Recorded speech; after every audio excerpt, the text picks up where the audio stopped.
Bismillahirrahmanirrahim. Alhamdulillahirabbil alamin. Wassalatu wassalamu ala asrofil anbiya'i wal mursalin. Sayyidina wa habibina wa syafi'ina wa maulana Muhammadin wa ala alihi wa ashabihi ajma'in amma ba'du. Yang saya hormati Menteri Agama Republik Indonesia,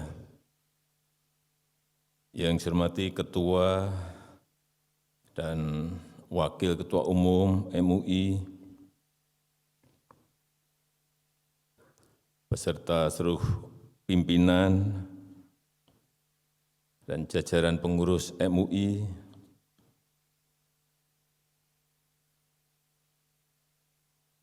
yang saya hormati para pimpinan dan Dewan Direksi Bank Syariah, para pimpinan Ormas tingkat nasional, asosiasi dan lembaga keuangan syariah yang hadir, Bapak Ibu sekalian yang saya hormati. Tadi saya disiapkan bahan sambutan seperti ini banyaknya. Tapi setelah saya mendengar tadi Dr. Buya Anwar Abbas menyampaikan itu, saya enggak jadi juga pegang ini. Saya akan jawab apa yang sudah disampaikan oleh Dr. Buya Anwar Abbas. Akan lebih baik menurut saya di dalam forum yang sangat baik ini. Yang pertama yang berkaitan dengan lahan, dengan tanah, penguasaan lahan, penguasaan tanah. Apa yang disampaikan oleh Buya betul. Tapi bukan saya yang membagi.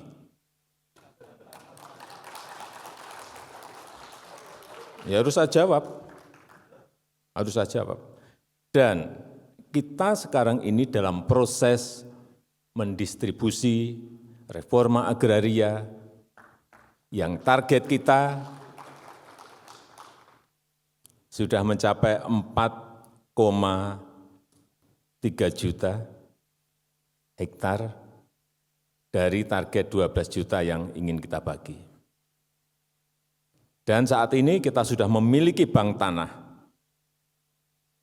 Akan kita lihat HGU, HGB yang diterlantarkan semuanya. Mungkin insya Allah bulan ini sudah saya mulai atau mungkin bulan depan akan saya mulai.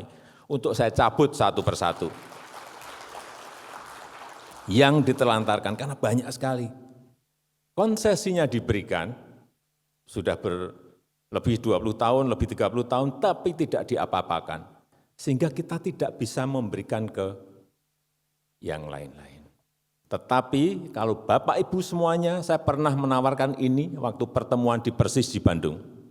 Karena ada yang menanyakan juga masalah itu, saya jawab sama. Kalau Bapak Ibu sekalian, ada yang memerlukan lahan dengan jumlah yang sangat besar, silahkan sampaikan pada saya. Akan saya carikan, akan saya siapkan. Berapa? 10.000 hektar, bukan meter persegi, hektar. 50.000 hektar,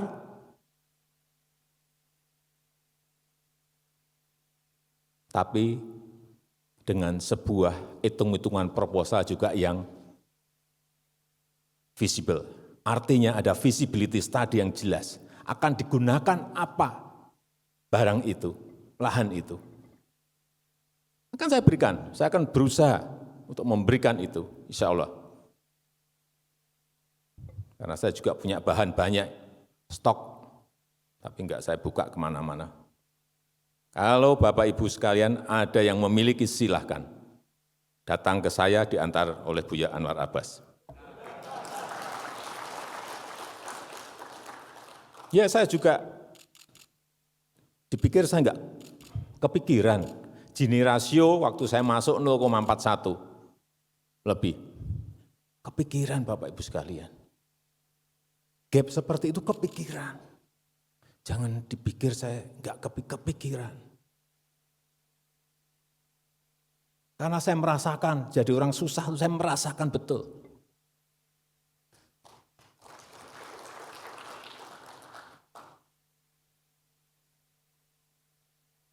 Dan enak menjadi orang yang tidak susah memang.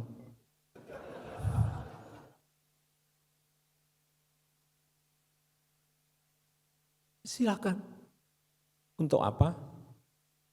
Tapi jangan menunjuk, Pak saya yang di Kalimantan saja. Jangan. Saya yang memutuskan, oh Bapak butuh 10.000 ya, saya berikan ada ini di Sumatera. Oh 50.000 saya ada ini di Kalimantan, silakan. Dengan sebuah visibility yang hitung-hitungan dan kalkulasinya jelas. Jangan sampai kita berikan, tahu-tahu diambil juga yang itu lagi. Dibeli yang itu lagi. Untuk apa saya memberikan konsesi kalau untuk itu?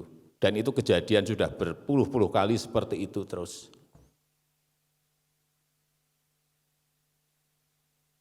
Akan banyak nanti bank tanah kita ini sudah ada yang mengomandani, akan banyak sekali yang kita cabuti. Ini sudah lebih dari 20 tahun, lebih dari 30 tahun, enggak. Masukkan ke sini, ke bank tanah. Baik itu HGU maupun HGB. Agar semua lahan yang kita miliki itu betul-betul produktif. Yang kedua, mengenai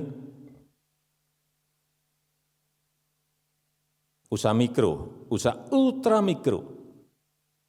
Memang banyak yang enggak tahu, tapi nanti bulan-bulan Januari, Februari, kalau boleh saya ajak nanti dari MUI, dipimpin juga Pak Buya Anwar Abbas.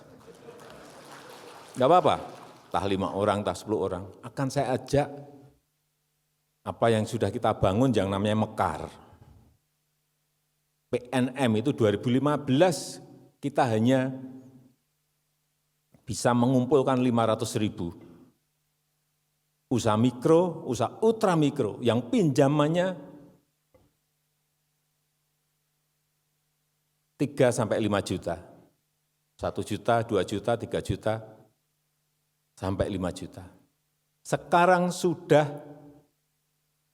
nasabahnya sudah mencapai 9,8 juta. Grameen Bank itu totalnya hanya 6,5 juta, dia mendapatkan Nobel. Ini kita sudah 9,8, tapi enggak dapat Nobel. Akan saya tunjukkan bagaimana Mekar, PNM, Mekar ini bekerja.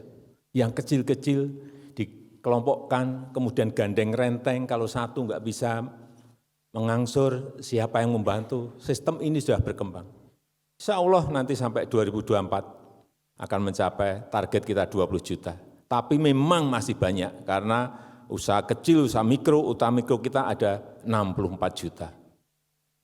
Topangan ekonomi informal kita memang sangat besar sekali. Saya juga sedih melihat porsi pinjaman bank kita juga. Usaha UMKM hanya diberi 20%. Sisanya yang tengah, yang gede. Kita maksa pun enggak bisa. Karena Pak, kami bekerja itu berdasarkan kalkulasi dan visibility study yang semuanya terkalkulasi. Enggak bisa Bapak mendorong-dorong kami. Enggak, saya kan enggak minta banyak-banyak, saya minta minim 30% saja, tapi naik dari 20. Ini pun masih tarik ulur, tapi dipaksa enggak bisa. Bank kita tuh enggak bisa. Pak, kita ini bekerja dengan kehati-hatian yang tinggi, prudent, enggak bisa Bapak memaksa kami dengan target-target seperti itu. BRI mungkin bisa lebih dari 80%. Ke usaha kecil, usaha mikro, ultra mikro, tapi kami enggak bisa yang lain. Karena kami memang, basis kami adalah di usaha-usaha besar. dan usaha-usaha menengah. Inilah kesulitan-kesulitan yang kita miliki. Tetapi insya Allah nanti dengan Bank Syariah Indonesia, BSI, yang gede-gede, yang dari kecil menjadi tengah, menjadi gede, itu bisa dilayani oleh BSI. Karena sekarang sudah masuk ke bank 8 besar dengan kekuatan kapital yang lebih kuat. Dan kita harapkan nanti baik itu berkaitan dengan industri halal, berkaitan dengan pariwisata halal, yang berkaitan dengan produk-produk halal, yang kalau kita lihat pangsanya sangat besar sekali, ini bisa dilayani oleh sebuah bank yang juga gede. Kalau dulu kan hanya melayani yang kecil-kecil. Ini yang kecil dilayani seberapa banyak pun, yang gede juga bisa dilayani oleh Bank Syariah Indonesia BSI.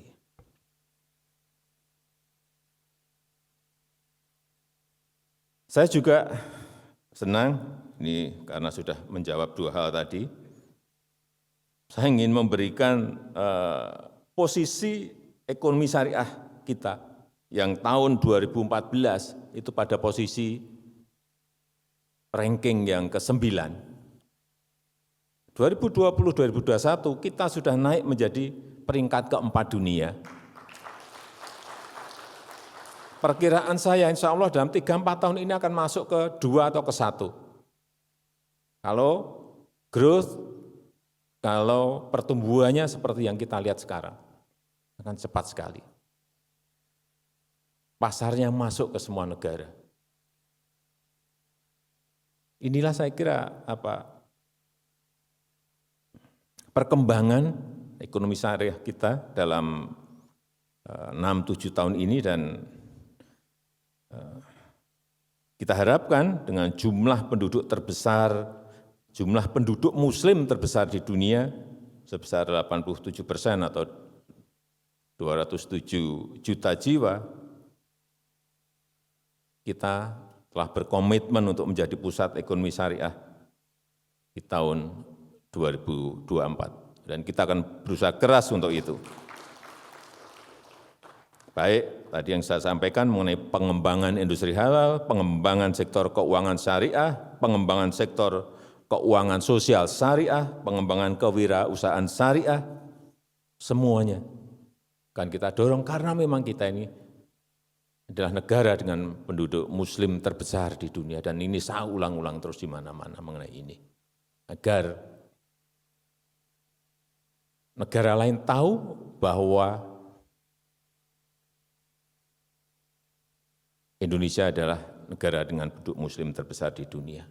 Apalagi sejak 1 Desember kemarin kita telah menjadi presidensi G20.